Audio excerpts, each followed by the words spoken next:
Over 11,000 students will be heading back to class on Tuesday in the Hazleton Area School District. I'm pleased to be joined by the Superintendent of Schools for the district, Dr. Brian Uplinger. How are things going? Is everything a go and ready to happen on Tuesday? Everything is ready. We're very excited to get our students back in the classrooms, or even on virtual, in our virtual academy, or on our teams if parents have decided not to send their students back yet, but we're ready to go. And as you stated, over 11,000 of those students are going to come back in our doors. And I can't express enough how excited we are to get them back. It's been a long time coming, and we're ready. We're ready for them. I'm sure they're ready as well. So now, what were the options for students going back and parents and that? Is everyone in person, or how is that happening? Yeah, we provided two opportunities for parents to decide which direction they wanted to go. Number one, of course, in person, and students would report to their building that they were assigned during the course of the summer. If they moved from the elementary, middle to the high schools or whatever, they would go to those buildings, whatever they were assigned. Then our second option is, depending on what grade level you're in, would be a virtual option. Our K-5 students, kindergarten to fifth grade, would utilize our Microsoft Teams, and that would allow them to have synchronous instruction. It's really difficult to have students in those grade levels on asynchronous, meaning the teacher isn't live with them to help them through the course of the work that they're being provided.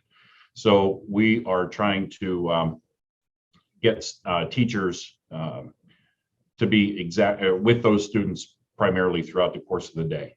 If they're in grades 6 through 12, those students will utilize our hub, our Hazleton Area Virtual Academy, which utilizes the curriculum through Edgenuity. However, our teachers still manipulate that curriculum to make it look more like ours. So they're getting the same information the students that are in person are getting. They're getting all of those pieces that the students that are in person are getting. So nothing is different other than the mode of delivery. But that delivery, 6 through 12, is asynchronous, which means there aren't live teachers. However, at the end of the day, after the school day, if students have questions, they can reach out to those teachers. We do have live teachers at the end of the day asking or getting any questions answered that students may have. Are there a lot of students that are going virtually, or are the majority going in person? No, the majority are definitely coming back in person. We may have around 200 students in K-5 and about 200 students in 6 through 12. So roughly 400 students not coming back to in person. And again, that may change. They may want to come back after they start the process in person. They can do that. They can come back. Or if parents are a little leery of the numbers going up, as they may continue to rise, they can still certainly pull their children from the district or from the in-person, I should say, and put them into the virtual academy or into our teams program, and that's okay. Those are going to be offered throughout the course of the school year. Now, for everyone who is coming back, what will be the requirements because of COVID? Will there be masks required? How is that working? And are the students, do the ones who are of age need to be vaccinated? How does this all work? Right now, we are not mandating vaccinations for any of our students or any of our staff. Right at this moment, it's a personal choice. So they would decide if they wanted to get it or not. Again, we're not mandating the vaccinations. However, we are implementing and mandating masks throughout the course of the school day.